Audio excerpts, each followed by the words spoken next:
What is happening out there, Roto Scouts basketball fans? Welcome to a Wednesday show, gang. Happy hump day. I want to tell everybody, let's be very, very quiet. Let's treat this Elmer Fudd style for a minute, okay? I don't want the DFS gods to know that this show is going live right now because every single time I've stopped or finalized anything this afternoon, something major has changed on this slate. This has been an absolute mess of a slate to project already. This is going to be a total disaster of a slate. If you thought yesterday was ugly, my God, just wait for today. It's going to be rough. 9 games on DraftKings, 11 games on FanDuel, a bunch of known unknowns, a bunch of unknown unknowns, handful of known knowns. You know, we're doing all right in that department. I think we're somewhat stable right now. Hopefully, we won't get anything critical right now at 4:30. This is the last time I wanted to start the show. To put it in perspective, at one point this afternoon, I was saying this in Discord before, I thought that I was going to be able to have this show at 3:30 today. That's how haywire things have gone since I started projecting this slate at, 12:30. It's taken about 4 hours. So that's fun.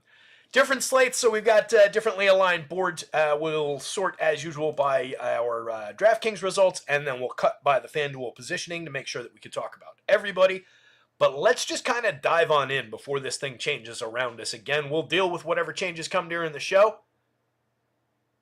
And let me say hi to everybody as we get started, of course. Cujo's here. Happy hump day to you too, pal. Millie's here.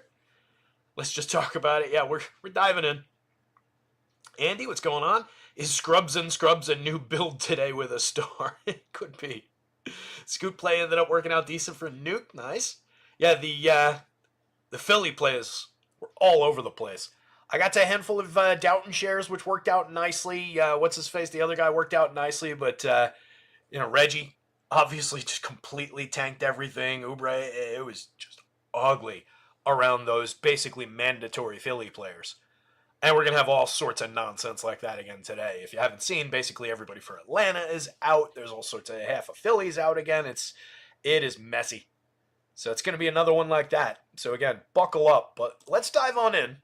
We'll go through the Vegas board first. So the Knicks are in Philly to play Philly, which follows. It would be weird if they were in Philly to play Denver. Knicks favored by 7.5 on the road. 220-point total in that one. Some question marks on the Knicks side, some question marks on the Philly side. We'll go through those in a minute. Not the most appealing game on the slate. Maybe some odds and ends for value or for upside out of the Philly side of things, and then just the New York starting five, unless something changes. If Cat doesn't play, we've also got a questionable Jericho Sims, so there could be value created for the Knicks, but for what we know right now, just an are who they are kind of a spot for a semi-desirable upside team in terms of the minutes that the starters play. Boston at Toronto. Ugly lopsided one here, 229.5 point total. Boston favored by 14.5. No IQ on the Toronto side. Basically everybody in action for Boston, at least as far as we know right now. Not a terrible total. We've obviously got star power on the Celtics side. Take what we get from that game. Orlando at Milwaukee. Milwaukee favored by 6 at home. Just a 212 total in this one. Really ugly one. Got Giannis on the board, obviously. You can get to some Dame. Gary Trent's out. Goga's out on the other side for Orlando. We've still got a semi-limited Boncaro. And then we'll see what comes up out of that game. But I'm sure there are going to be some pieces and parts at least floating to the top. Dallas at New Orleans. We're going to have a ton of Dallas. No Kyrie, no Luka, no Derek Lively. So we're getting tons of Danny Gafford floating up the board. All sorts of pieces on from some other guys floating up the board. From the Pellies, not sure if we're going to see that much hit as we go through this. I haven't had time to sort through these sim results that we're about to look through. So as usual, we're discovering them together when we go through these actual exposure percentages. But nothing leaps to mind from the Pelly side of things that would be crucial right now, but we're going to have a ton of Dallas. You could have some from New Orleans as well. It's a very close spread. 1 point, Dallas favored by 1 on the road. 221.5 point total there. The mostly depleted Hawks. This would have been, it still is. This is the critical game of the day, the Hawks at the Bulls. It's a 235 total now. Bulls are favored by 6 at home. the Hawks are without essentially everybody important. But now what that's going to do is create a ton of low-cost values in a very high-paced game with a very high total. I think it was a lower total earlier in the day. Do I still have that?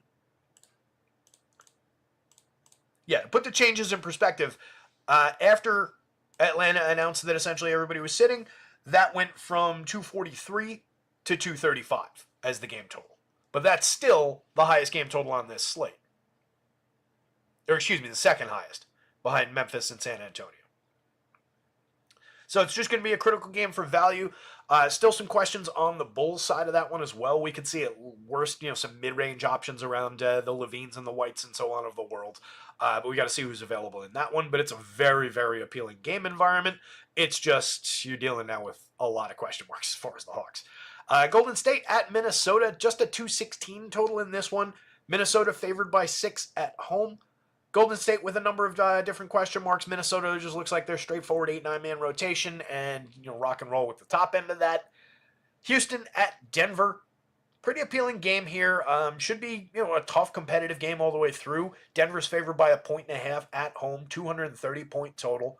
Definitely some appealing pieces in addition to Nikola Jokic coming out of that one. Still not expecting many minutes from Aaron Gordon. We'll talk about it when we get there. But they basically said it's going to be a minute before he's back up to full speed. Charlotte at Utah. An ugly one here between two bad teams. Just a 221-point total. I could have seen this total floating a little bit higher. Charlotte favored by 4.5 on the road against the terrible Jazz. Essentially everybody's favored when they play the Jazz. Maybe some LaMelo off the top. We'll see what comes up out of that one. And then the Jazz are missing a ton of guys. So we'll see how they came through the sim. But I would expect to see some Utah guys come up.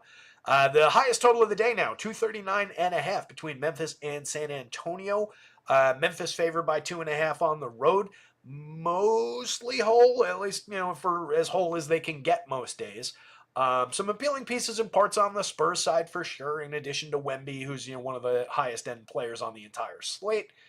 So we'll take a look at how that one came up with a specific eye, probably towards some star power out of that one, maybe some Triple J, maybe some Ja on the other side. Definitely good game environment. Should be an appealing DFS game. And then two kind of clunkers to end the night. These games are only on FanDuel. They're both in Los Angeles. They're both 215 or lower totals. Miami at the Lakers, 215 total. Lakers favored by 5. And then Brooklyn at the Clippers. The Clips are favored by 14, and it's a 213 total there. So two really, really ugly games to end the night. But you've got star power on the Lakers side. You've got a few reasonable upside players on the Heat in Bam and Hero. And you've got a few reasonable upside players on the Clippers. The Nets are just odds and ends at this point. There's no Cam Johnson again today. We'll take what we get out of these last two games. I'm not excited that that's the way the night is ending on FanDuel, but you're going to probably want something out of those. So just an ugly one. Speaking of ugly, let's get into the insy outsies. Handful of people hanging out to start the show. All right, no new news, which is good. Looks like nothing changed on the 4:30. So the update, the last ones that I put in, Dorian Finney-Smith confirmed out. He was doubtful to start the day. Cam Johnson out. Nick Claxton questionable. Our probables for the day: Jalen Brunson, probable. Daquan Plowden came up from the G League, so did Keaton Wallace for Atlanta. DeJounte Murray's probable. Jay Huff, Giannis, Chris Middleton. Keontae George is available. Jamal Murray, Julian Strother, Trace Jackson Davis, Gary Payton, Khalil Ware, Anthony Davis, LeBron James.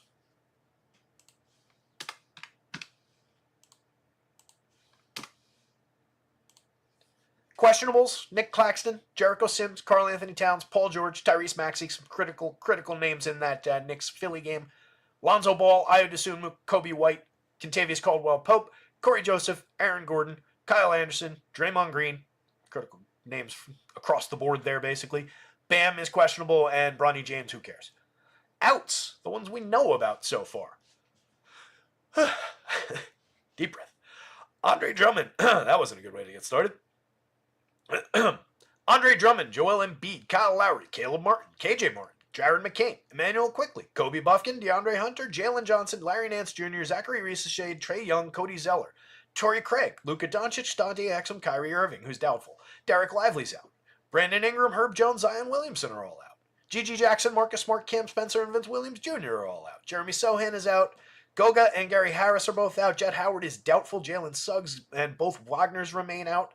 Gary Trent is out. Trey Mann is out. Grant Williams, Jordan Clarkson, John Collins, Taylor Hendricks, Johnny Juzang, Larry Markin, and Colin Sexton all out. Tari Eason is doubtful again. Jock Landale, Jabari Smith Jr., Vlaco Konkar, Jonathan Kuminga, Brandon Podziemski, Rob Dillingham's in the G League, Jimmy Butler, Josh Richardson, Drew Smith all out from Miami. Jimmy, apparently they're going to change his status so they can double his fine. It's going from contract detrimental to refusal to perform services, which is a wild designation. But that's going to happen. Richardson, Drew Smith are both out. Dorian Finney-Smith is doubtful, now confirmed out. Jalen Richafino, Jared Vanderbilt, Christian Wood, and PJ Tucker all continue to be out. And that's just what we know about.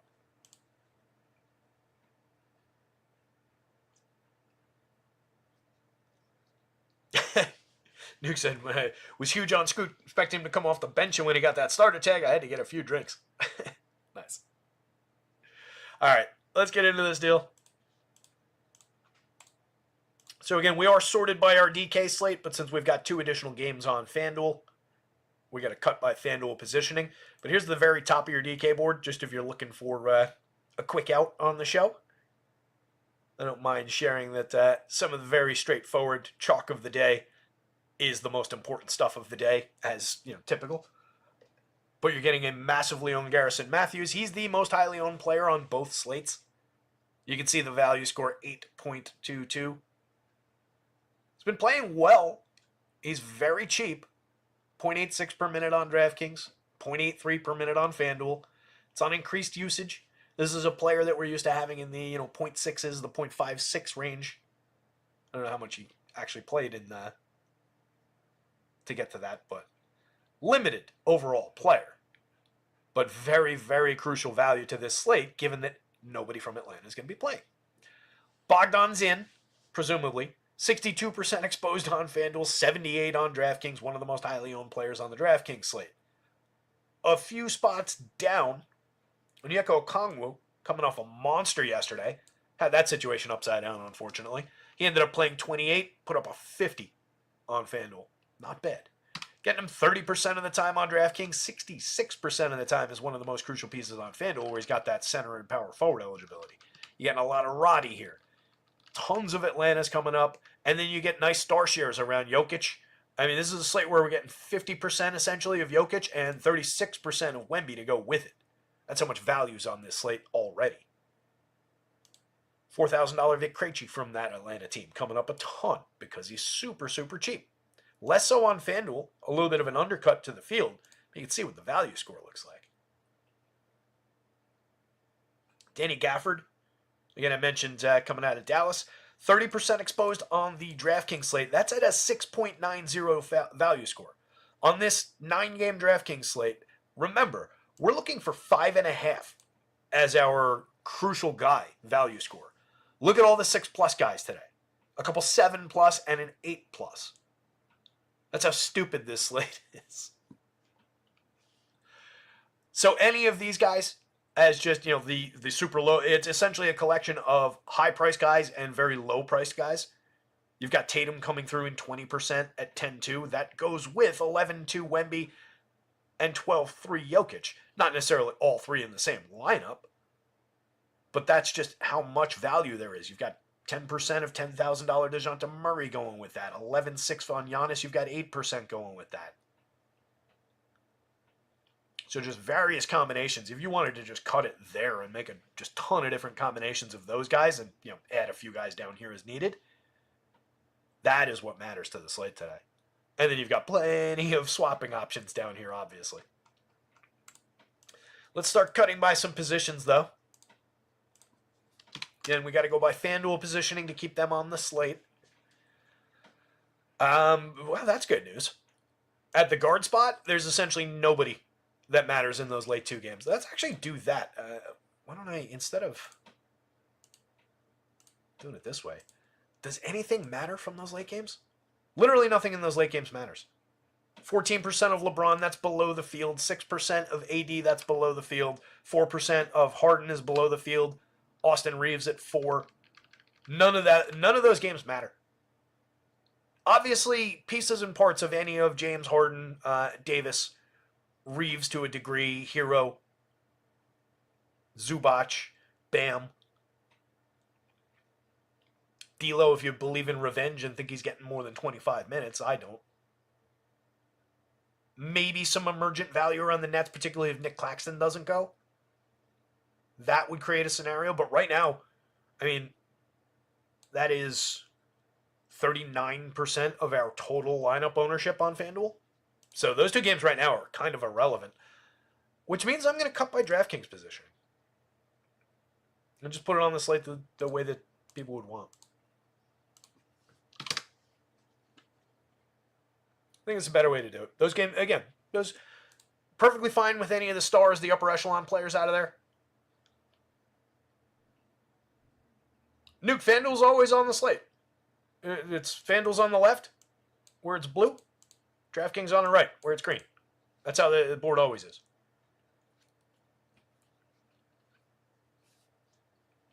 Nick Richards to the Suns.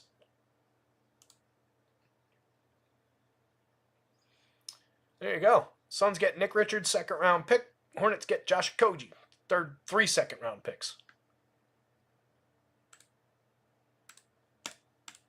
Could have probably just balanced that at 2 second round picks going in one direction, but what do I know? I guess it improves one of their second round picks. Okay.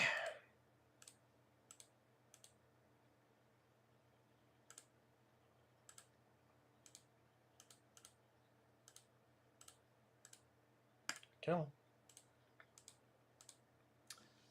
All right, so that takes a 18-minute player off the board. And presumably we get a little bit more of Tijani Salon and Taj Gibson, I would think. And then yep, I'll give Mark Williams like 2-3 more minutes. It'll make Williams look better. I don't know that we get the other guys as straightforward values, though. It's not like a ton of minutes. Diabate's with the G League. I think that's how that goes. Again, it's just 18 minutes, but we'll worry about that when we get there. And then on the Phoenix side of that one, they did need big man help, so that makes some sense. Oh, they're not on this slate. That doesn't matter. All right, so things will change for the Charlotte bigs a little bit, but only a little bit. That is my baseball Dynasty League spreadsheet, which we probably don't need open right now. There we go. Back to the board. Yeah, Mark Williams going to look better. Yeah. Yeah, again, I'll give him another couple minutes. I've got him at 28, so he'll probably hit like 30. See how the minutes fall. You know what? I didn't put placeholders in. Let me do this real quick. So as we're looking at the board again, Garrison Matthews, Bogdan, Vic Krejci, all top 3 owned on DraftKings. 80% exposed to Garrison Matthews, and that's only kind of gently above the field. An 8.22 value score is kind of absurd.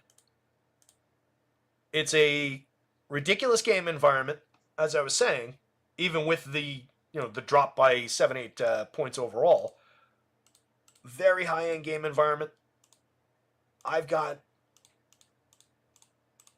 Matthews at 0.9 for this one. He's been playing at 0.86. Technically, you could take a point and a half away, and guess what? He's still going to be absolutely crucial to builds. So feel free to do that. He's going to come up just as much if you do, but you quibble over a point. Honestly, in either direction, you could have given him a little bit more. Bogdan just looks good for the money on DraftKings. He looks very appealing on FanDuel as well at a higher price. 5,100, shooting guard, small forward eligible. He's pulling a 6.21 value. Again, on FanDuel, we're just looking for 5. So it's the same deal on FanDuel.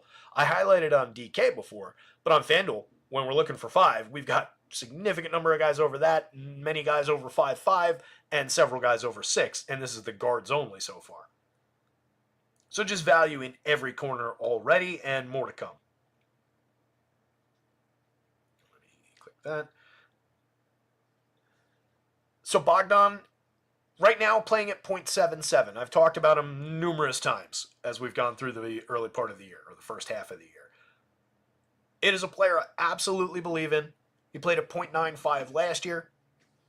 The 21% usage player last year, this year just coming in around average usage at 18%. But in this situation, this is like, if he doesn't do it today, we might have to start talking about, what's going on. I have no actual illusions about the fact that he's, underperformed so far. But at 46, shooting guard, small forward, we're getting him 78% of the time, way ahead of the field, or well ahead of the field, I should say. He's our most offset piece among the guards on the DraftKings slate at a 7+ value. On FanDuel, we're closer to the field. He's a critical piece, 62% exposed on FanDuel. At 5,100, that's just looking like a really, really good fit at one of those positions. My guess is small forward, just given how many of these guys are guard eligible and not forward eligible. So that's just looking like a very good FanDuel fit and a crucial one on DraftKings. Vic Krejci. Not coming up in the stats for reasons. I bet they've got an accent on his name that I haven't accounted for.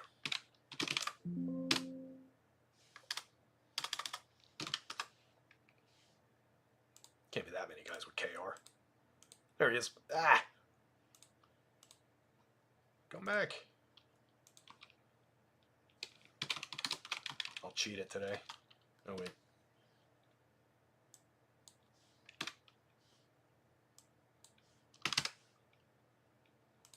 Is that enough? Nope, wrong board. 0.79. That's actually all I needed. So he's been at 0.79 for the season. I've got him getting a little bit more than that, 0.84. He's owned in the 30% range, and we're at 47% DraftKings. He's owned a little bit more than what we got on FanDuel for 4,400. For 4,000, coming up a ton. He's also only shooting guard eligible on the FanDuel slate, so a little bit more limited for positioning, a little bit limited for flexibility. Not one of these guys has been an overly reliable player in terms of per minute numbers, but these are also not completely atrocious. It's in at least we're getting 0.8 kind of a situation for each of them. And we have to remember that this game environment dramatically enhances what we think the per minute output will be. But one of those three guys is going to fail. I'm telling you right now. Two of them might get there, but one of them absolutely is going to fail. Can I tell you which one? Absolutely I can. I would be guessing. Anybody out there who's trying to tell you that they know which one of these three guys is going to fail today is lying. But one of them almost certainly will. And you're going to have a ton of them in your lineups. And that will be the right decision on this side of lock. They're just absolutely critical to lineup building today because they're so cheap with so much expectation. Paul George. I was not expecting to see Mr. George popping up quite so much, but it kind of makes sense. He does pick up rate with no Embiid out there, with other missing teammates, no Caleb Martin, so on and so forth. So I get it. We are maybe a little bit elevated. It's not like the Knicks are all that good defensively this year. They're at like the upper end of the bottom half of the league, if that makes sense. And I shouldn't have sorted to the Knicks.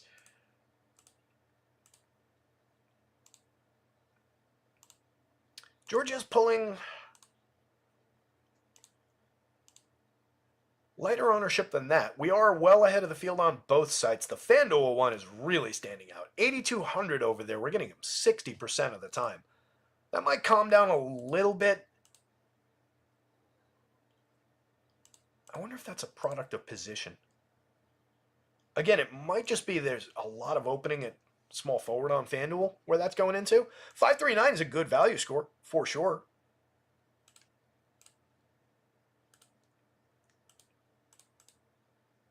Do I still have the Wowie board open? I don't. Tiz called it, yeah. The one I have the most of will fail. Tiz has done this before. Yeah, that's always the case, right? That was Reggie last night. All right, let me see here real quick. I just want to make sure I got this Paul George number right. And we can do this later, of course, or I can. But I just want to get a better feel on it. Yeah, let's see. Embiid, Drummond, Martin, and Lowry, and McCain.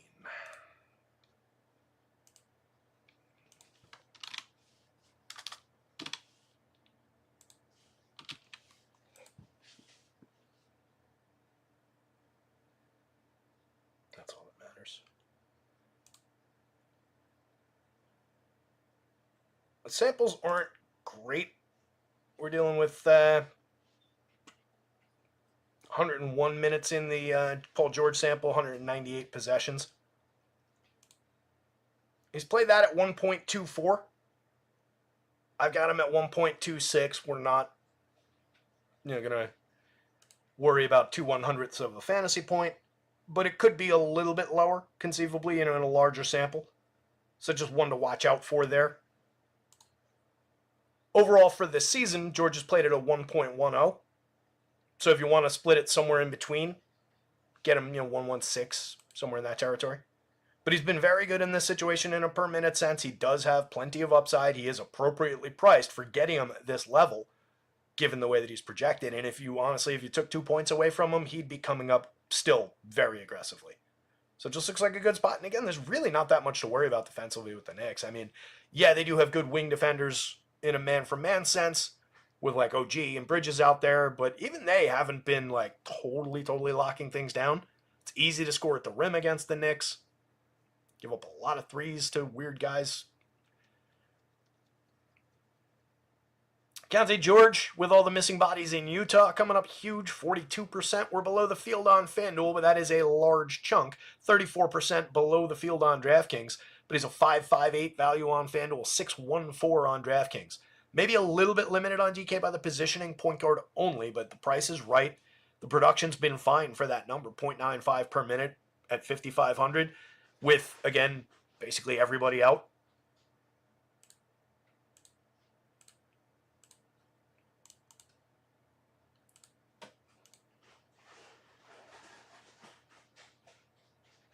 Right? No Clarkson, Collins, Hendricks have been out, Juzang, Markkanen, and Sexton.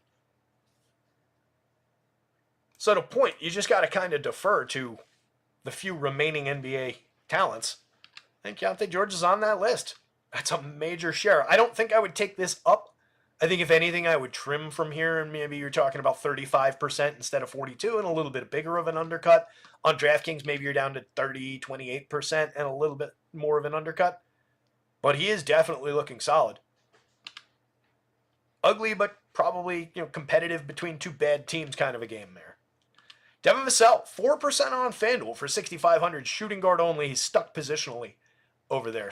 Shooting guard and small forward eligible on DraftKings for 6K. Has him in a lot more lineups. We're above the field on him. Again, that is the highest total game of the day. A lot of pieces from San Antonio are going to look pretty good. Stephon Castle's right behind him at 33%. We're above the field on both players on DraftKings. I think you can absolutely have both guys in your lineup. There's no issues there. 6,000 and 4,000 are the correct prices. You're getting 0.98 and 0.86 in a game, again, with a monster total. San Antonio picking up a solid handful of possessions in this game. So, everything to like about the San Antonio side of this one. And you saw how much Wemby we're getting. It's a lot of San Antonio coming up.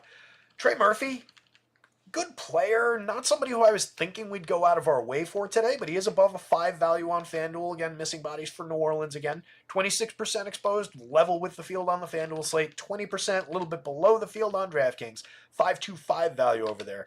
I think this makes sense landing this way. We're slightly above the value mark here. We're slightly below the value mark there. And that's reflected in how we're owning him against the field. If you wanted to grab a little bit more, do it on FanDuel. I would leave this position, I think, alone. 1 in 5 lineup still. You're getting a nice share of Murph. Dyson Daniels, one of the Hawks that dropped down the board somewhat. 7,100, he's 13% exposed on DraftKings. Point guard and shooting guard eligible. I'm giving him 36 minutes. I'm giving him the benefit of the doubt for some of his defensive stats, which count more on the FanDuel slate, which is why we get more of them on the FanDuel slate at a slightly higher projection. 1.02 per minute versus 0.96 for the season illustrates that point entirely. So I think the exposure here, again, makes some sense. But it also, I think, makes some sense that we're a little bit behind the field. I've probably got him a point and a half behind where some other places have him, just because of how those defensive stats are going to come through our model. So yeah, he could pick them up, and yeah, he's going to have plenty more to do offensively today. Overall for the season, 16.9% usage. I think we can expect above 18. A couple extra shots for him if he gets his hands on a few steals, a few stocks. Forget it. That's going to be a play that you want.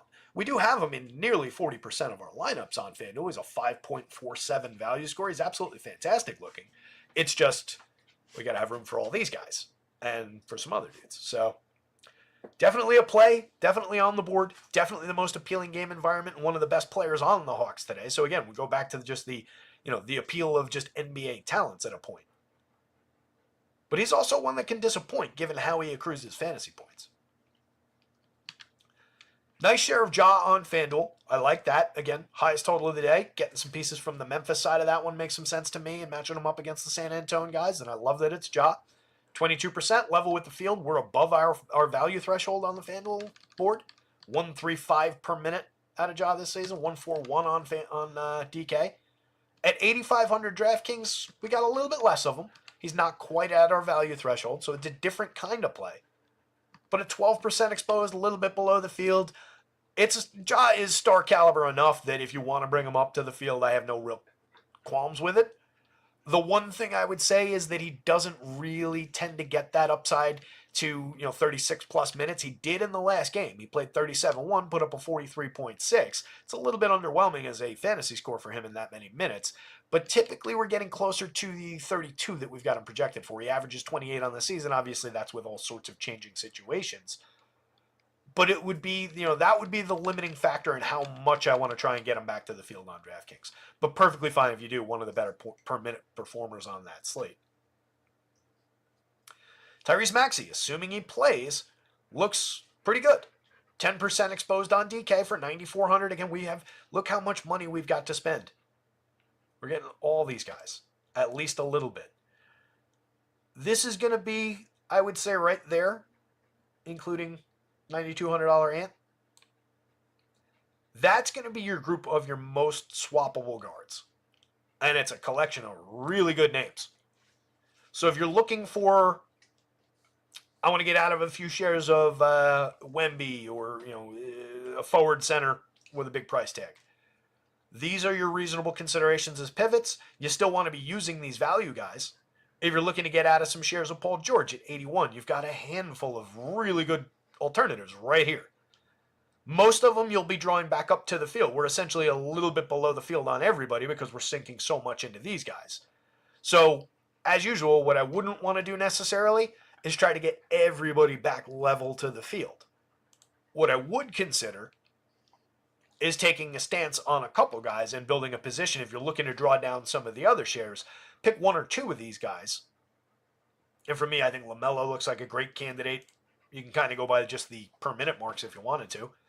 So LaMelo at 10K, if you're coming off of other star plays at other positions, that's a good investment in my mind. And maybe you try and push him up where you're above the field a little bit, and you've got an advantage on a overall low owned by the public play. That's what's appealing about it. We are below the field here, but given our angle to the field, that means the field's in the 15 to 20 range at most on these guys. So it's easy enough to build a position. You're not getting overexposed because these are good players with good per minute rates. They're just getting boxed out by the salary paradigm of this slate. So that entire collection of guys right there. And that list is Ja, Maxey, DeJounte Murray, LaMelo Ball, CJ McCollum, and Anthony Edwards. And they come at a range of prices. That's a great list of guys to just have in the 10% range and swappable in and out as you need them. But again, overall, if you're doing it strategically, you'd want to be, maybe pushing that one up. And then if we're looking for an 81 alternative out of Paul George, probably for me, it's Ja. Trying to get to that, you're spending a little bit more. But I think that's where you go. You get obviously the best rate by a pretty wide margin compared to the other guys in that group. But anybody from that list is very solid.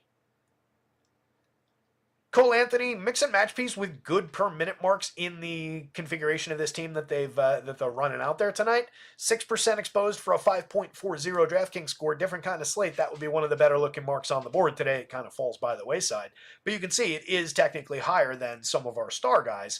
These guys just beat him out on the raw overall projection, and we've got the money to spend on them. But Anthony's not really a mistake for a few shares and a few shares more than what we've got here. What I wouldn't do is look to chase him back up to the field, given that we're getting a fairly strong undercut. On FanDuel, he's a lot less important at 6,900. That is a significant price uptick on the FanDuel slate. 1%, just some mix and match shares. Jalen Brunson, assuming he plays, mix and match with tons of upside at worst on FanDuel. Same deal on DraftKings, 4% exposed essentially on both sites, below the field on both. Is who he is, kind of a spot overall, and that's going to be, again, the case for all of the Knicks, unless we get no Cat, no Cat and no Jericho Sims would be interesting.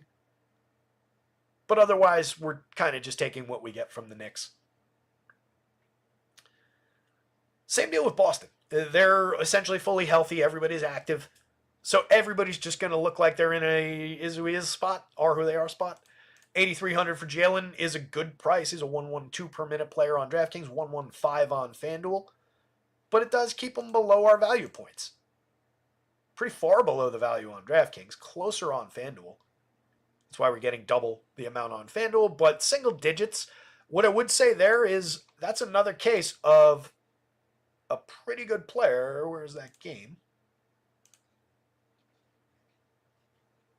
That's another case of a pretty good player against a pretty soft opponent at low public ownership.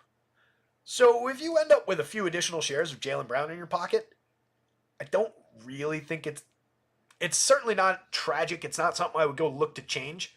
If I suddenly said, oh man, wow, how did I get to 12% Jaylen Brown? I wouldn't rush to late swap those out. If anything, you've built you're a little anti-sim, but not egregiously with all the value, and it's kind of a direct pivot out of those Paul George shares at essentially the same price. So on FanDuel, that's actually a really good pivot point. 82 for Paul George here into 83 for Jaylen Brown. Not terrible as a consideration. And you can do that. You can get to a plus position on Jaylen Brown while maintaining a plus position on Paul George, actually. So that's one maybe I would look to level off, because Jaylen is good enough, and that price is right. It's not advantageous, but it's correct. And I think you can play a correctly priced Jaylen Brown. And that's kind of the case for everybody out of Boston that's not named Jason Tatum, at least on the DK side, as far as the ownership. Tatum is the only player that was getting ownership in the projections that this ran against. And it's even lower on FanDuel. He's in the double digits on DraftKings, but single digits on FanDuel even for Tatum. So any of the Celtics, perfectly fine. But again, it's kind of a flat spot on the slate where they're just going to be good but look okay. Jalen Green, 4%, FanDuel 2%, DraftKings, non-critical, but another good player. 513 value on DraftKings, 465 on FanDuel. He's been playing at 0.97, 1.01. Not a matchup I'm really chasing too much on the Houston side.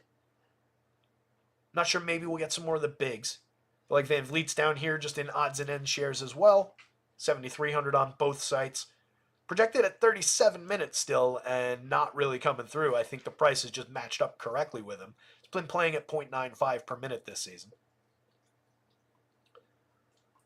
On the Denver side of that one, there's Russ. Not really relevant to the slate. 78 on FanDuel is kind of high priced. He's playing at 1.20. 7,000 on DraftKings is more correct. It gets us to 5+, but we're looking for 5.5. Landed in 2% of lineups. If you have a few shares of Russ, so be it. If you have a bunch of shares of Russ, I would definitely give those a look. Curry, mix and match. Not really enthused about Golden State going up against Minnesota. Just kind of a grindy defensive game.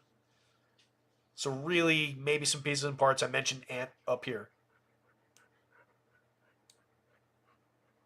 That group of guys, by the way, I focused mostly on DraftKings while I was talking about that, but all of Ja, Maxey, and Murray are coming up essentially level with the field on FanDuel in the 20 to 25% range. And then the rest of that group, LaMelo, CJ, and Ant, are all coming up in single digits and below the field. But that concept does exist. It's just the prices are a little bit further off on FanDuel than they are. It's a little bit closer, a little bit more malleable of a situation on the DraftKings slate. Quentin Grimes should definitely see some upside from his norms, given that half of Dallas is out. I've got him at 28 minutes. We've seen him play 30-plus few times in this situation. 6% and below the field on FanDuel. If you had a little bit more, that's fine. He's basically at our value threshold. He's a .88 per minute player this year, seeing a little bit more usage than what he had with the Knicks. Not a bad option. I expect plenty of run. It's the same on DraftKings. He's just below our value threshold. It's just more getting boxed out by these guys than anything else. But Quentin Grimes is perfectly viable on both sites, so a few shares is fine.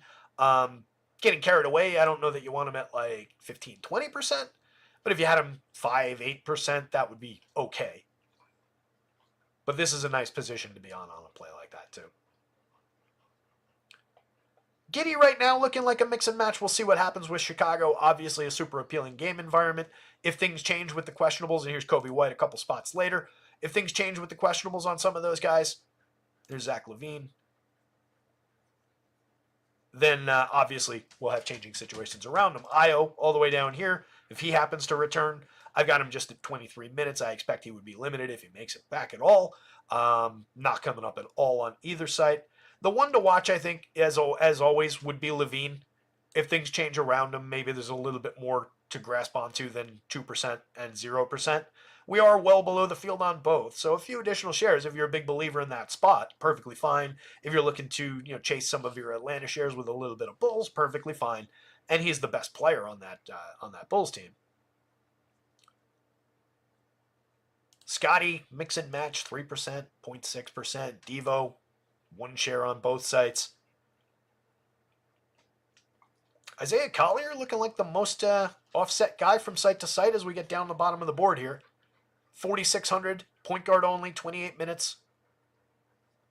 Again, kind of a soft game on both sides as far as the competitive nature of those two teams.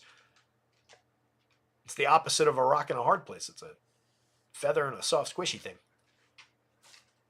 Didn't get any Collier on DraftKings at 5,000. I think that makes sense. At 46, though, on FanDuel, that's coming up a little bit. He's only a .71 per minute player overall.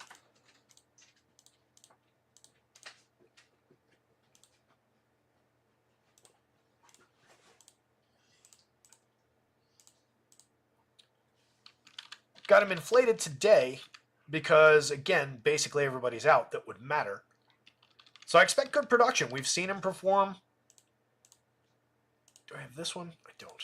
Damn it. I don't know why I closed all the Wowie boards before the show.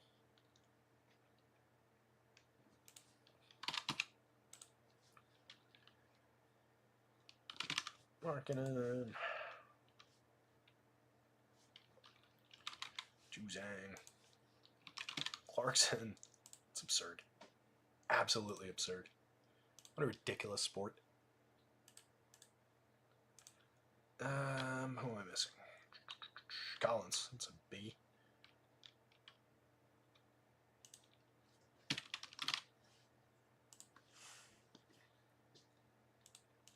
What I gotta start doing is just noting these things. And that cuts us down to a 30-minute sample. In those 30 minutes, in those 63 possessions, he played him at a 1.20. I've got him in the .8s. It's not a major crazy uptick, I don't think. For this situation, I do think it's justifiable. I forgot out of all the samples I checked, that was the smallest. Bane, mix and match, 4% below the field on FanDuel. Good game environment, again, could float some of those Memphis players. But if I'm chasing Memphis, I just kind of want to go Ja, Triple J, so on and so forth. Nobody else coming up. There are no real considerations down that far. But like Brandon Miller at 33, Derek White, Mikal Bridges, Drew, Pritchard to a lesser extent, Schroeder to a lesser extent, unless things change around these guys. Any one of those guys, if they land in 1 share across your lineups, is okay. But none of those guys is overly appealing. But that's the list of, regulars with reasonable projections for the money down here. Let's get into the forwards again. If you weren't here, I'll put the centers on the board too. If you weren't here for the beginning of the show, typically for this, we'll cut by FanDuel positioning because there's those 2 Los Angeles games on FanDuel. But we checked, and literally nobody from those games really matters at all. If you take any of the stars out of that, totally fine on any one of those teams. But other than that, you really didn't want anybody. So we just kind of left them off. They're in here. We can pull them up again later. But I'm sorting it and cutting it by DraftKings positioning right now. Fix PJ.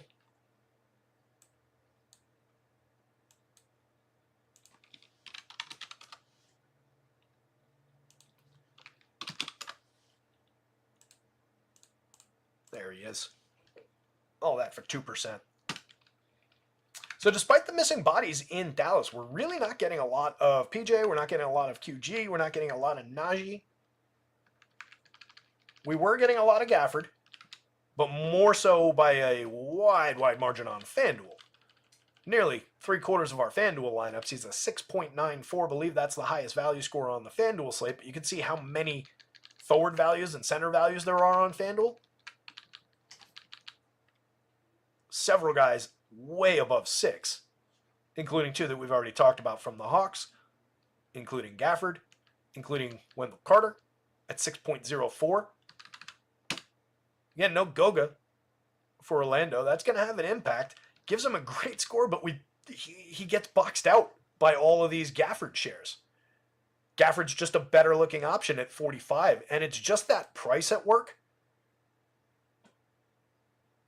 Because we're talking about 45 versus 49, but 28 minutes versus 24 minutes is a little bit more production per minute from Gafford. So that price over the production makes the minutes difference really somewhat irrelevant here. You could get more of WCJ and not be making a mistake if you want to take this down to 65, 70s, 65, somewhere in that neighborhood. Grab, 5-10% more. I would plunk them right into there. I think that makes a lot of sense. Going to be leaving a lot of star power on the board at center on FanDuel, though, if you're looking at it that way, because Jokic, 4%. Cat, assuming he plays, 5%. Mark Williams will see an uptick. That's going to be an interesting X factor in how these numbers work, because, again, 28 minutes probably just goes to 30, but I got to give him at least a look. He's a 1.41 per minute player for 6,500 on FanDuel. On DraftKings at 61, we got him at just 2%. I would, again, keep an eye on that. And the reason I was focused on FanDuel was because it's just kind of different site to site with some of these guys. Again, like Gafford, we got 30%, but level with the field. That's a 6.9 value, but it's less relevant with more spread, more flexibility across DraftKings. You've also got more plays that go into those slots. You've got a $3,000 David Roddy, who's pulling a 7+ value, 24% exposed. A 7+ value, and he's not even getting in more than 1 out of every 4 lineups. That's how crazy the value on this slate is. But you can definitely use David Roddy as a replacement at the forward spot for either Matthews or Bogdan as a rotational piece. If you take a little bit more David Roddy, I don't think you're necessarily making a mistake. I got him for 25 minutes. There is definitely fragility of minutes around some of these Atlanta players. We don't necessarily know what things are going to look like. But he's played his minutes this year, and it's not a ton. 13 minutes a game over 22 games played. We've seen him spike a few, days of reasonable mid-20s type minutes and perform admirably. 0.86 per minute, 0.84 on FanDuel. Definitely worth exploring. We're level with the field on FanDuel as well at 17%. Okongwu, assuming we're getting our minutes, and I hate this situation, but talked about it at the beginning of the show. Yesterday came out and played 28 minutes when I was expecting him to be on the short side of that equation. Put up a 50.7. He's got the power forward eligibility that we need on FanDuel to make him viable alongside the Gaffords and the Wendell Carters and so on, and the Jokic's obviously of the world. So crucial play on FanDuel again today, 66%. And I say again, meaning like on top of his score from yesterday, because yesterday he wasn't looking like a crucial play for us. Mr. Capella was a lot more appealing yesterday. He's down here. So if you want to play the double reverse game, maybe go Capella over Okongwu.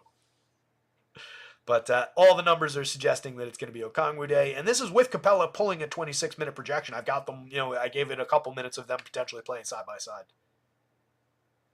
So not really seeing the Capella side, definitely seeing the Okongwu side, and the public ownership is kind of following that.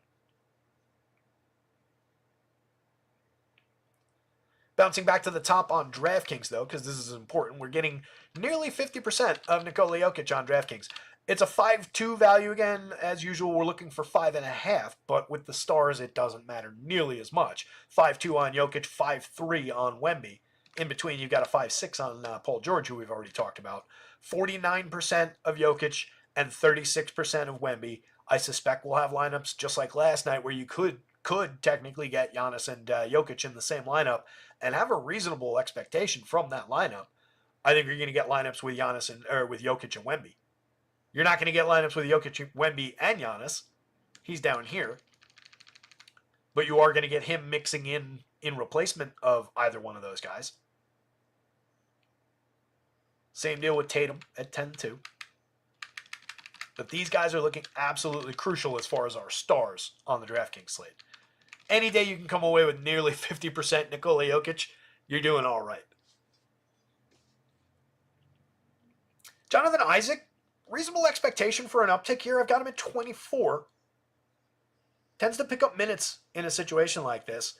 34% on FanDuel. I'm going to keep an eye on that spot for sure. But last time out, 27 minutes played, put up a 40.7. That's illustrative of why he's desirable when he sees minutes. He's a very, very good per minute performer. 1.09 on FanDuel, 1.02 on DraftKings for the day, or for the year. Let me jump back into chat, by the way, and see what you guys are talking about. Hopefully you haven't been screaming at me about things missing. Towns out. That's important. So that'll have an impact. Trey saying I will not play Reggie Jackson tonight. Fell for the trap. I had a lot of Reggie yesterday too. I did have some Doughton, some Edwards, and some Ricky. But yeah, the Reggie shares in basically every lineup were painful. Doug, what's going on, buddy? Doug says I split first in the starting 5 last night and had 3 top 80 finishes on the main full roster on FanDuel. Nice, dude. Yeah, keep plugging those in just like that, and you're going to get there. Like you say, you're getting close, and that's just it. Once you're at that point, it's just wearing it down. It's erosion, right? Drop the same drop of water onto a mountain for a billion years, and eventually you'll have a canyon. We're looking for the opposite effect. We want to build a mountain, but you get me. Capella should never be rostered over Onyeka unless he's under 4K. He adds no value unless the team doesn't defend the paint. He's a pick and roll guy, and Onyeka can't get shots, and a versatile big. I assume you mean can get shots. It's mostly about price and how those minutes break down. But when they're completely shorthanded, like today, I think it's just directly pointing at Okongwu. But I think there's a lot of days where that's just much more of a debate. I forget what the pricing was like yesterday. You can go back and watch yesterday's show and pull it up. I'm not going to do that. Check out rotoscouts.com, by the way. Anybody new who hasn't been here before, everything is under $1 a day for access to all of it. So you're getting NBA, NHL, and NFL. Now, tonight, it's only a 2-game NHL slate after the 13-gamer they threw at me yesterday, which sucked.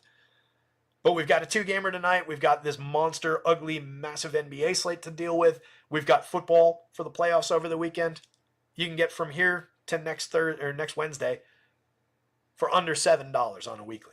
We've also got monthly and quarterlies available. Check out the weekly. Get yourself started. Access to everything all in under $1 a day. Also check out acemind.io or Sim Partners. Promo code RotoScouts, 20% off your first month over there. That's where all these Sims run with my projections. Devin Vassell, we talked about him already. Mix and match piece on FanDuel, critical piece on DraftKings at 34%. Small forward eligibility is getting them on the board again here. 30% of Gafford, 30% of Okongwu. You can play those guys together on DraftKings. They're both very strong value plays, 119, 107 per minute. Both under 5,000, and again, you can put them together with the util spot. You can play them together on FanDuel as well, and we've talked about that quite a bit. That's 140% of center and power forward eligibility. Roddy, we've talked about. Bryce Sensabaugh, on another slate, this would be like the value spot of the day at 611 on DraftKings, 564 on FanDuel.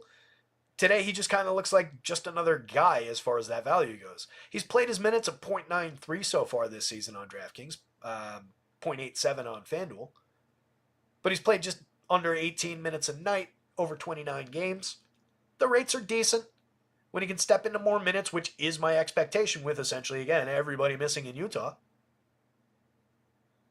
it's not a bad option at the price. We would be getting much more of him if basically all the guys above him here on the board didn't exist. I do think he's a reasonable pivot point from, these guys are 3, but from your 4,000, say you've got some Bogdan shares just in the forward only, and you want to rotate some of those out, save $100, or if you need a crucial $100 to get somebody to get to a Wemby and Jokic combo, let's say, that's not a bad alternative for Sensabaugh for 100 less. And again, this is a little bit below the field, but there's not artificial because it's direct, through the math, and it's how it should be. But against how that value score holds up in a vacuum, that's kind of an artificially limited share that we're getting there. Does that make sense? Like, it's not artificially limited because we're talking about it in the context of this slate, but outside the context of this slate, that's a much more desirable play. So it's not a bad option. That's what makes it a good rotational piece if you're getting away from some of our exposures here. I think that's coming across.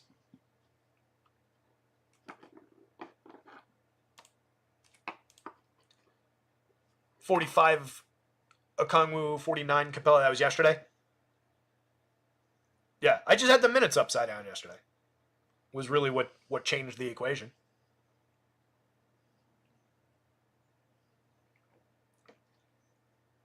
They go back and forth. But I mean, from a fantasy sense, you're talking about one guy playing at 1.10 and the other guy playing at 1.14. Capella's the better fantasy performer so far this season. 1.07, 1.10 on DraftKings. It's marginal. You're not wrong about who the better overall basketball player is probably at this point in their careers. But from a fantasy sense, Capella has outperformed him. And Capella's not off the board here. We are getting extreme low shares, but he's above our value threshold on DraftKings. He's above our value threshold by a mile on FanDuel. He's not a crazy alternative.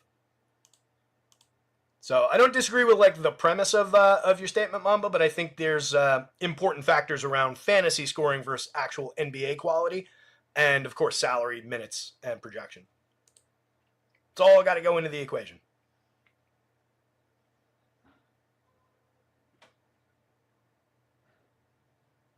Somebody is smashing something in the hallway. Weird noises. Don't know what that is. All right, so no cat is definitely going to be impactful for this slate. It's not going to be a huge chunk of shares coming out. All right, several pieces of news. So the Sixers are pretty hopeful that Tyrese Maxey and Paul George will play. Whatever that means. I'm sure they're hopeful. Do they have any actual speculation medically about whether they'll be able to play? Hopeful. Nonsense. Nick Richards will start with his friends once he gets acclimated to the team. Embiid maybe over the weekend. Cat out. And no word on Jericho, huh?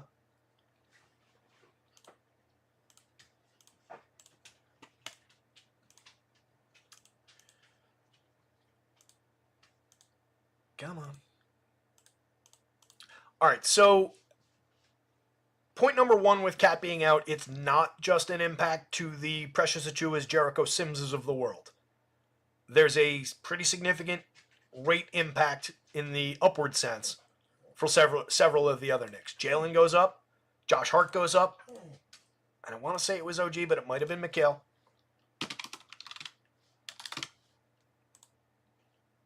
This is worth talking about, though, real quick.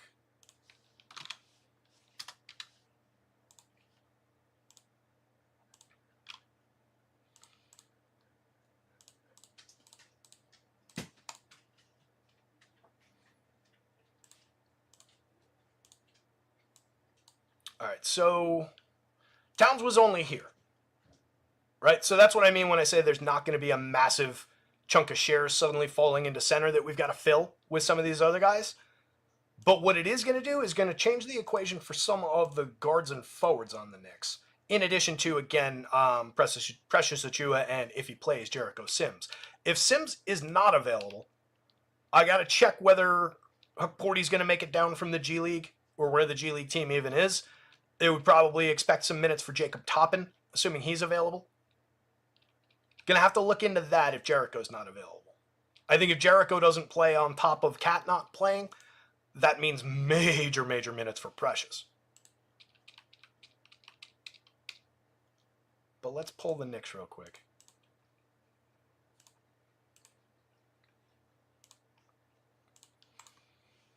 So, right now, under normal circumstances for the season, Jalen has been playing at 1-2-2. In 475 minutes, 939 possessions without Cat on the floor, Jalen plays at 1.36. That's a major uptick. Josh Hart goes from, he's right on the money, 1.0 to 1.00 to 1.01, so no uptick there. OG is the one I was thinking of. OG goes from 0.81 for the season, over 459 minutes, 910 possessions with no Cat. He's a 0.95. Let me actually, so I don't have to double look it up when I go to edit this stuff later. 1, 2. Precious plays at 1.02. That's up from his standard 0.88, and the minutes should definitely go way up. Bridges is playing at 0.80, which is a slight uptick from the season-long number, but really just kind of around what he's been doing in more recent months. So it's really OG and Jalen that you're going to want to watch as far as the changes that aren't direct positional changes. And then Sims does get minutes in this situation, but he plays at 0.67, and we'll see if he's available. Huck Porty, if he's available, plays at 0.72 over 246 minutes in this situation. But again, Precious is definitely going to be a appealing piece. His number would put another tenth of a point per minute on it, and we would take him from 16 to... Again, if there's no Sims in addition to no Cat, that's a 30-ish minute projection for $3,700, and Precious is probably one of the critical pieces on the slate at that point. So, a lot of changes coming for the Knicks, but part of it hangs on the status of Jericho Sims, which is never comfy. And Tibbs will probably take us down to the wire on that.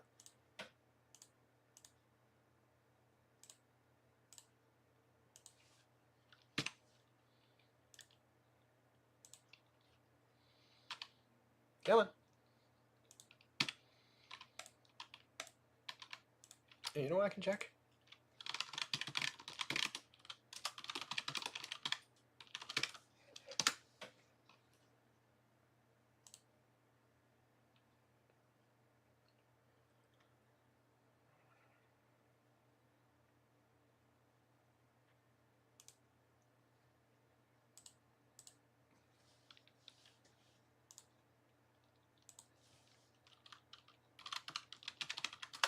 Apologies for the silence.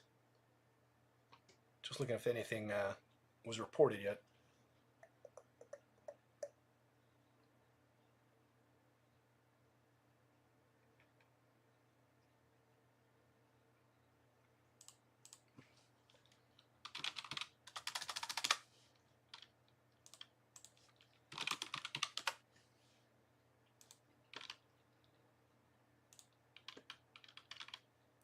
.530 just came out a couple minutes ago.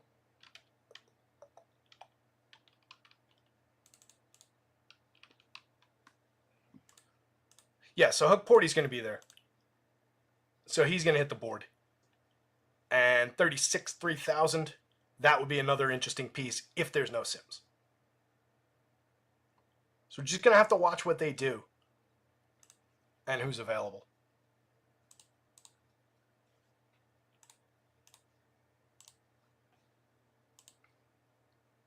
Sims is now probable. That's encouraging. It also could be a little bit of gamesmanship on the part of Tibbs, but who knows? I wouldn't speculate in that direction. That is encouraging that Sims will play. Again, between all of those Knicks, he's actually like the lowest end guy in a per minute sense, but you could definitely get 30 minutes or 20, upper mid 20s minutes. I got to double check and go back through. Actually, let me pull the game log. because we have seen him get starts in this situation. But I got to check what do the minutes look like. What do you max out for the season? 29 just on the 6th. Most of his games are into the teens. That 29 is actually his biggest minutes share for the season.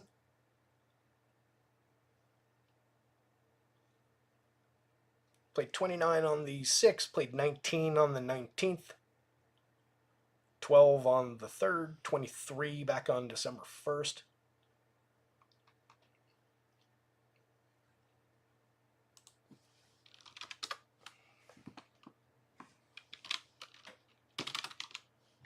Pull up the old popcorn machine here real quick. What did I say the date of that game was? The 6th.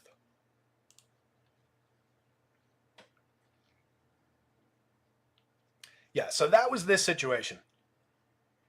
He started, played the entire first quarter alongside Mikhail, who played the entire first quarter, alongside Jalen, who played the entire first quarter. Hart and OG got a little break for a couple minutes in there, with Precious and Landry joining the group. And Tibbs ran an 8-man rotation. Bridges, Sims, Hart, Brunson, Anunoby, Precious, Shamet, and Payne. Harporty, I think, was there that day and didn't get in the game. Sims ended up playing 29-5. Precious played 22-4. Bridges played 42-4. Hart played 41-7. Oh my god. This guy's legs are going to fall off. So assuming Sims is out there, it's the Sims and Precious show, I think, as far as those minutes. And you're really probably just going to chase the starter, and I would greatly prefer that to be Precious, but we'll see what happens.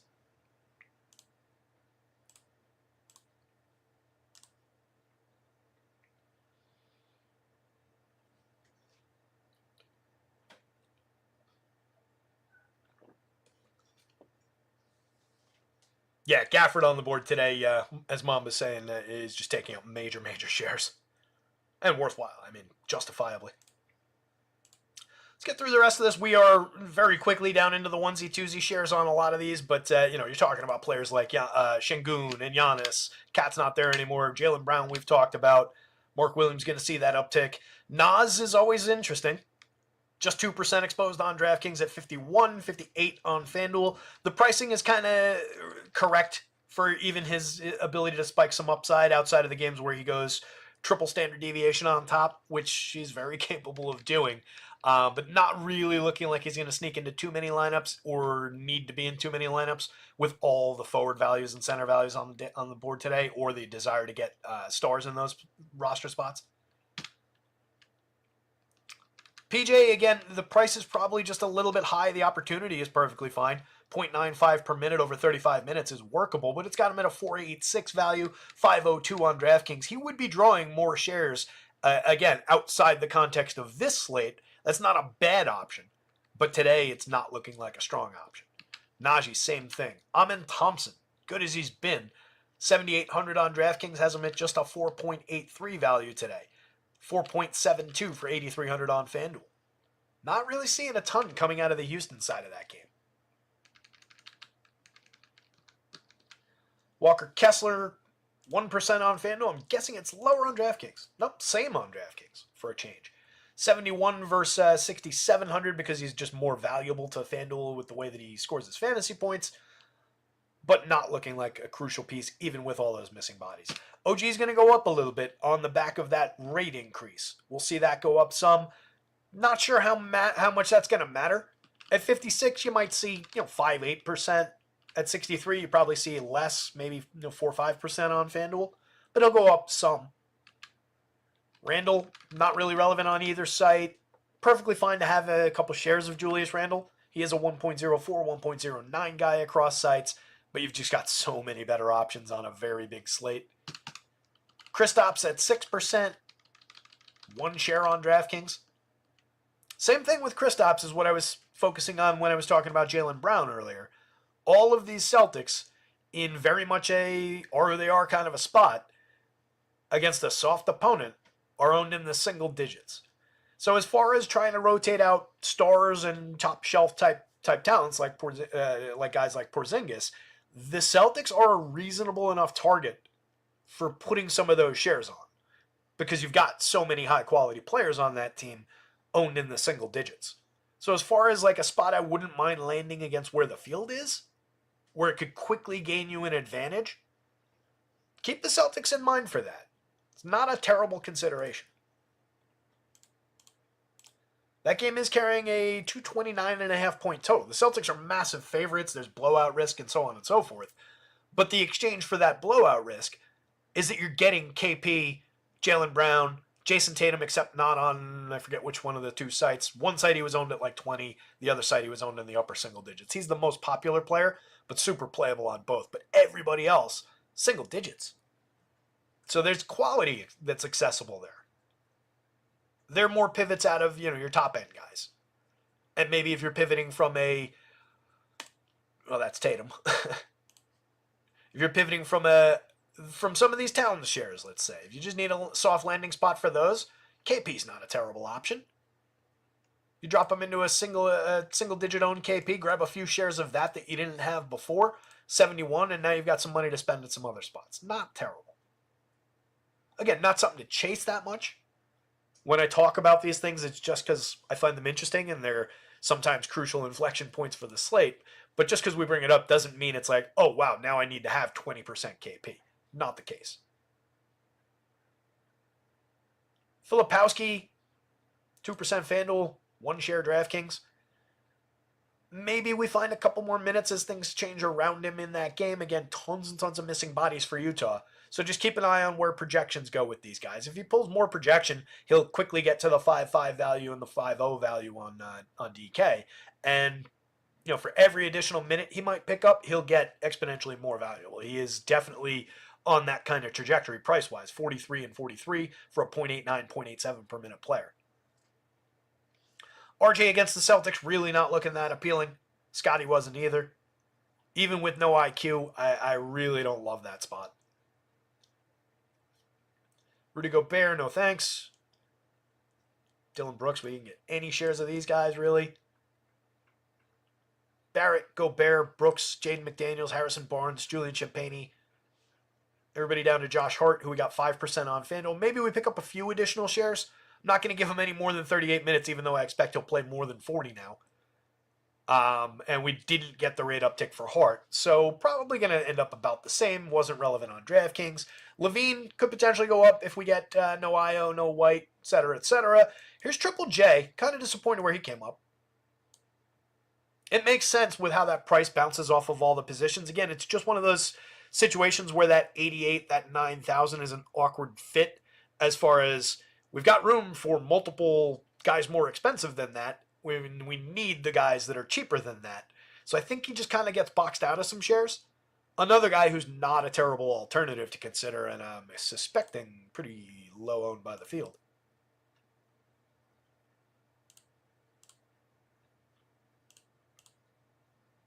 Oh yeah. Low single digits on FanDuel. And again, this game is one of the more highly total game, or the highest total game on the slate. So it's not a crazy spot to get to. Yeah, throw Triple J right into that bucket with those expensive Celtics. He is owned in the extreme low end of single digits on DraftKings. On FanDuel, he's got single digits, but a little bit of tangible ownership. He's essentially here on DK. If you have like 5 shares of Jaren Jackson, you're probably going to be ahead of the field. Granted, that's not a huge position, but just as a rotational piece through some of those expensive spots, it's a very, very good per minute guy, 1.36 in the highest total game of the day, going up against San Antonio where he should, Wemby's there, but still should be able to get his. Outside of that, no real outliers going down the board. A couple shares of Miles Bridges on FanDuel, a couple shares of Tristan Da Silva. Maybe we see a little bit more out of him. MPJ, Clay. Nobody all that relevant. Clay doesn't really find anything, even with the missing guys from Dallas. Got him at 28. He's just been kind of mediocre.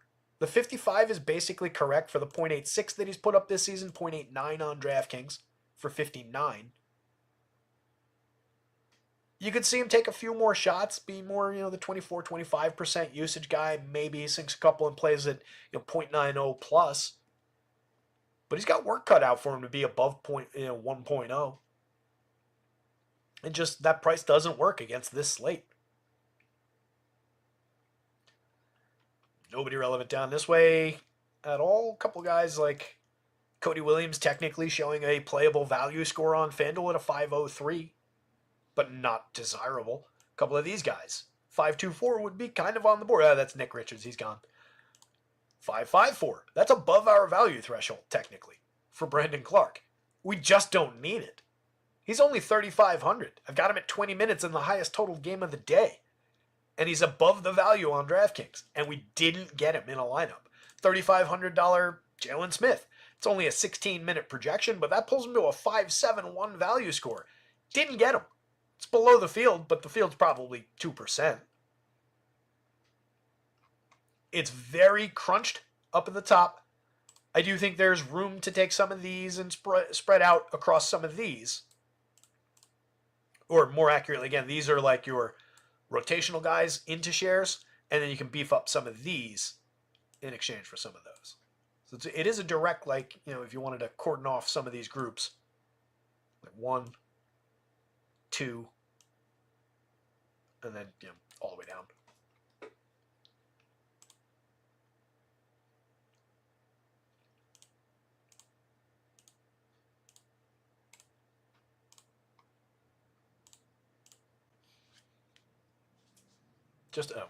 I forgot it was going to go down here. Again, just to highlight, this is a slate with 20 players above our value threshold on DraftKings. One of them is $8,100 Paul George. Everybody else is essentially a true value play. With apologies to $6,000 Devin Vassell, I guess he doesn't necessarily qualify for that.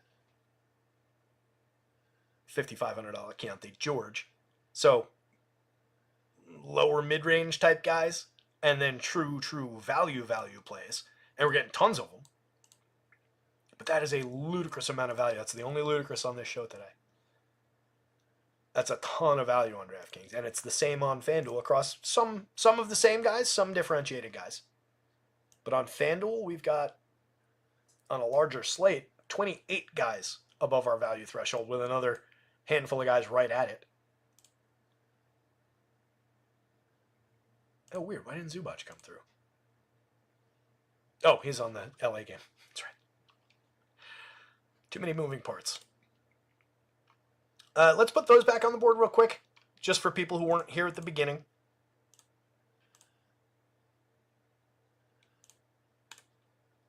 The two FanDuel games, this is why they weren't on the board all show. Because, one, we want to go by DraftKings because that's what people care about more. Not me necessarily, but people. Doug loves Zubac on FanDuel. I never mind getting to Zubac. Where was he? Where did he go? Oh, there he is, top of the board. We only got him one time. But what you're correct about, Doug, there's every reason in the world to think he's a good option. He's above our value threshold. We're looking for 5. That's how far above the value score he is. There's just so much to work with. But as I said at the beginning of the show, I do kind of want to have something from those later games. And that's not a bad option to have. Especially going up against that depleted Brooklyn team. LA should be able to just cruise in that game. And Zubac is a 1.18 player. Zubac is a good fantasy option. I always like getting to him, and I do tend to get him. 51.5 in his 32 minutes in the last game. Played exactly his average minutes, 32-1. It's just the way that the numbers are working today that we didn't really come up with them. But if you built the lineup, showed it to me, and said, hey, what do you think of this? And it had Zubac at center, I'd probably call out like, hey, you might want to consider this and pivot that, but then you get more chalky and blah, blah, blah. But I wouldn't tell you it was wrong because that is a good fantasy player in that spot. He kind of falls into that bucket of like, this is a good option to pivot into some lineups. I don't know that he'd be my first, second, third choice, But as a guy to replace any one of those guys, he hits the board quite nicely out of that game. And he's easily the highest value guy out of those entire 2 games. He's the only guy out of those 2 games above our value threshold. LeBron's right at it. Austin Reeves not far off. AD a little bit below, but it matters less for an AD. So any one of those guys is fine. We're getting 14% LeBron, but that's below the field. I get that. We're not quite at our value mark, and there are so many appealing options. But a few additional shares of LeBron, perfectly fine. Not the best game environment. Again, low totals in that last one. But playable. AD's always got upside. He's a 1.53 per minute player on FanDuel. Everybody else, Harden, fine. He's playing at 1.25 overall. I've got him, I think, higher than that if I'm remembering correctly, against this low-end Brooklyn team.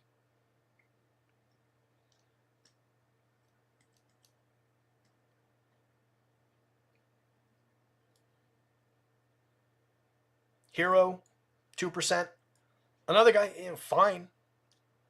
Norm Powell, didn't get him, but not egregious if you have a share or 2 of Norm Powell. He's a 1+ per minute player. Oh, I think I said revenge for D'Lo before. He's playing the wrong LA team for that. Didn't think that through. It's just D'Lo Los Angeles. Yeah, no, he's playing the Clippers. So no revenge in his heart unless he just hates the city. Not really getting him 3.68 value, 25 minutes. Nothing really else to talk about on that FanDuel board. Yeah, Doug, exactly. Low on contrarian. A-okay.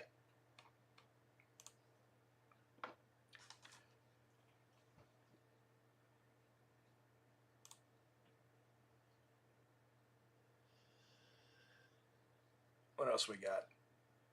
Who's the highest optimal on FanDuel? So what we're looking at, Doug, in our highest rates here, these are our top 150 exposures. That's the data that we're pulling out of AceMind for these. And it's not going to want to sort this for reasons.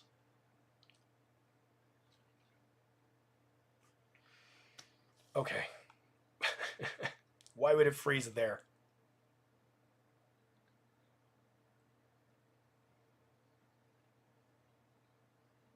Maybe that's going to be our stopping point for the show if this doesn't want to come back. Oh, you know what? It's probably, since I've got it cut to those games, I forgot I had that. I think it's jammed up just sorting out all those zeros. That's annoying. Apologies for that. That's going to be a clunky way to end the show, but I think that's going to be the way that the show ends unless this board comes back in the next couple of minutes. But Nuke, if you go back just a moment to when that board was available on the with all the players, the answer is essentially just going to be, oh, here we go. It's coming back to life. All right. And it's, I think, Danny Gafford. Yeah, it's probably Danny Gafford there. Yep. So you can kind of go by, who's the most raw optimal percentage going to be. It's going to follow essentially our top 150 exposures here pretty damn accurately. So it's probably Daniel Gafford. But Garrison Matthews would be extremely competitive for that. So would Bogdan, like all these 60 plus, 50 plus guys. Paul George, the way we've got him.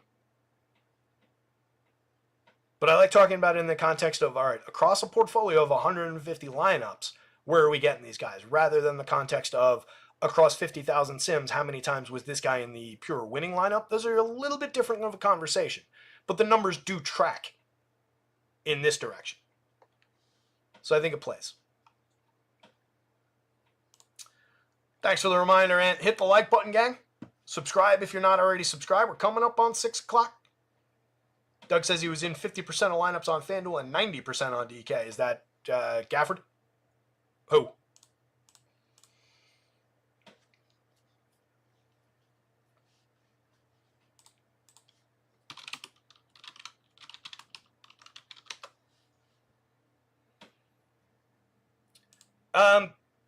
Going back to a question that I missed a second ago, I don't think we're getting anything from Kawhi. I've got him just at, I want to say 20 minutes. Was not a top-of-mind player for me today. 21. unless we get the report of Kawhi's going to be more unleashed, I don't think you're going there. Maxey in. Okay, good. That's helpful. Top end guard that we were getting some of.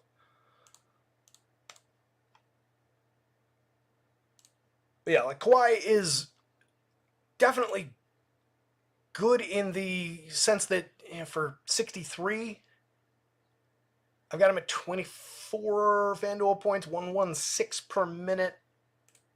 Giving him a little faith beyond what we've seen at him so far.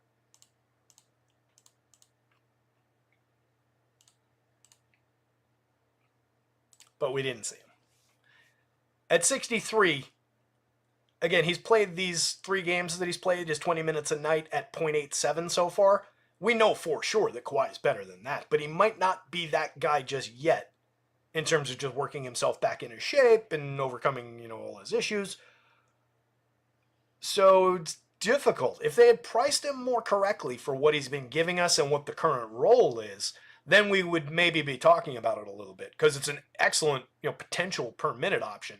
And if you get it unreported that, like, hey, today's the day that Kawhi's going to play 28 minutes, but he's going to do it off the bench and we're not going to tell anybody, that's going to be the day you're going to want him. But I don't think we're there. Unless it's been reported and I missed it, which I will double check.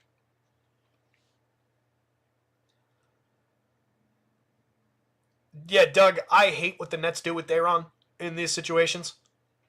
We had the one big day like 2 weeks ago, I want to say, where I was like, gonna get it, and I took him from like 19 to 24 minutes, and he played like 17, and just, I hate the way they jerk around minutes and don't give him what he deserves. He's a very, deserves is loose.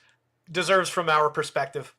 From a fantasy sense, that's who I would want in there. He's a very good per minute guy, but totally unreliable as far as what the minutes allocation is going to look like.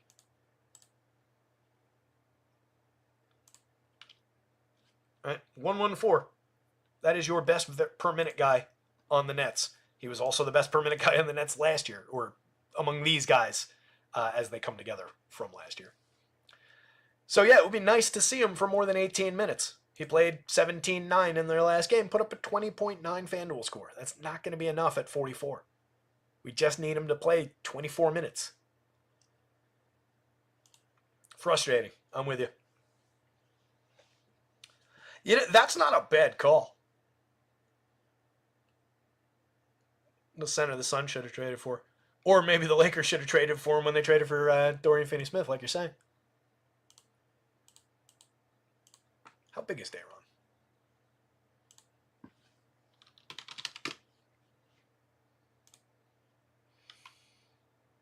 Be an undersized regular center. He's only 6'9", 265.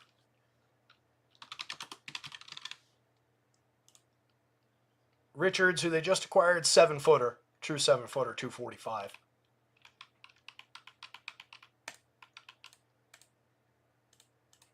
But there are definitely ways to overcome when you're a little bit of a dynamo kind of a player like Daron can be.